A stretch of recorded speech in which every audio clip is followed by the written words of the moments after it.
Olá, turma! Como vão todos? Na aula de hoje nós vamos estudar sobre o trovadorismo, no entanto vamos abordar a segunda parte, cujo foco é o feudalismo. O professor que fala é o professor Maurício. Então nosso foco já foi enunciado, hoje nós vamos estudar um pouquinho sobre o período medieval. Temos aí a tela, como entender o período medieval e por que esse conhecimento é importante. Gostaria de lembrar que nós estamos estudando a literatura, o período trovadorismo. Ora, o período trovadorismo ocorre nessa época do mundo medieval ocidental. Então entender como viviam, como pensavam as pessoas é importante, porque o escritor ele parte da sua realidade, muito embora não esteja necessariamente preso a ela. Para prosseguir o nosso estudo, vamos assistir alguns filmes que abordam, ou pelo menos tentam abordar, o período que estamos falando.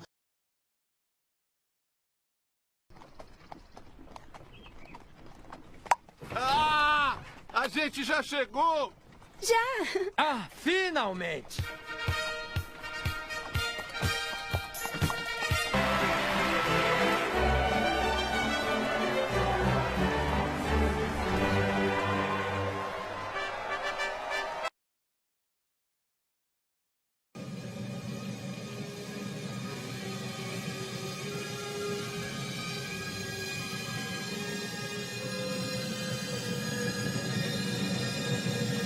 Após assistirmos os filmes, alguns elementos se destacam mais. A figura dos castelos, dos reis, dos cavaleiros, das damas da corte, guerras dos camponeses, sobretudo a revolta, o pagamento de impostos, etc.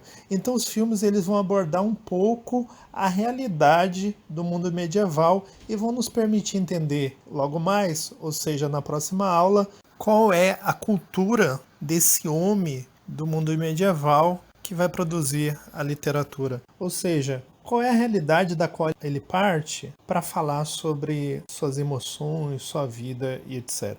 Essa próxima página vai nos levar a pensar um pouquinho no contexto histórico dessa época. Idade Média? Então vamos ler. A conclusão a que chegaram os estudiosos medievalistas no século XX é que não existiu uma Idade Média, mas várias Idades Médias. A Idade Média foi aquela fanática na fé, violenta nas batalhas, impiedosa nas tradições, terrível com as suas epidemias, mas também foi a bela Idade Média, tão defendida por Jacques Le Goff.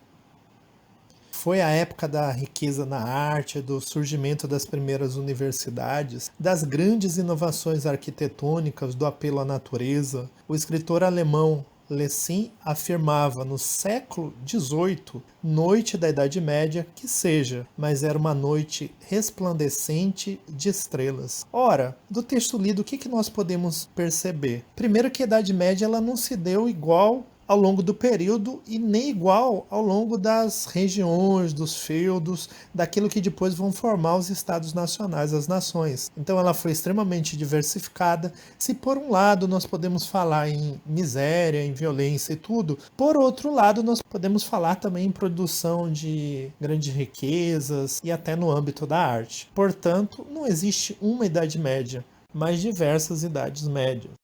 Nesse próximo quadro, nós trazemos uma imagem do Vicente Carpentier sobre a Idade Média, passo a passo, da Companhia de Letras, que ele tenta reproduzir imagens aquilo que costumeiramente passou-se a se falar que era a Idade Média. Se nós formos ver a Idade Antiga, está num patamar acima. Depois vem a Idade Média naquela ideia pequena ainda, porque não é mais aceita pela maioria dos estudiosos de que a Idade Média só teve o negativo, só foi o tempo das trevas. Depois nós vamos ver o Renascimento, uma época à frente, aquilo que vai abrir espaço para o modernismo e depois para os dias atuais, para a pós-modernidade. Próximo quadro já vai falar sobre a composição, ou seja, a organização ao longo do tempo sobre a Idade Média. Naturalmente, essa organização ela é meramente didática, os fatos não acontecem exatamente num dado momento, enfim, nos ajudam numa situação de estudo. O início vai se dar em 476, com a queda do Império Romano, depois vai prosseguir até o ano de 1000, que é chamado a primeira fase da Idade Média ou a Alta Idade Média. A segunda vai mais ou menos até 1515 já é chamada segunda fase da Idade Média ou Baixa Idade Média. Sobre os pontos gerais sobre a Idade Média. Primeiro, a economia era ruralizada, ou seja, o modo de produção era privilegiado através do cultivo das terras, o cultivo de animais, etc.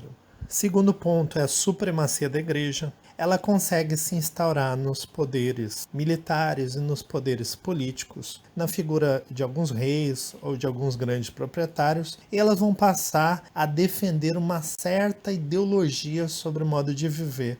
Em linhas gerais, essa ideologia defende que existe a vida aqui na carne e a vida espiritual, e que todo homem deverá se conduzir, ou seja, viver para, ao chegar na vida espiritual, ter a recompensa, ou seja, ser bom. Vamos ter o sistema de produção feudal. O que isso significa? Como a economia ela é principalmente ruralizada, aqueles que possuíssem grandes propriedades de terra seriam de fato as pessoas que detinham o poder.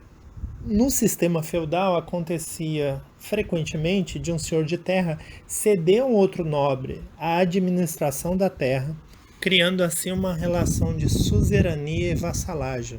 O suzerano é aquele que possui a terra, que cede a terra, que tem, portanto, direitos sobre impostos e o recebimento de diversos produtos, e o vassalo aquele que se coloca num grau inferior, mas em apoio ao seu suzerano, criando, portanto, uma situação de uma sociedade hierarquizada. Essa nova tela ela mostra relativamente como se dava essa hierarquização social.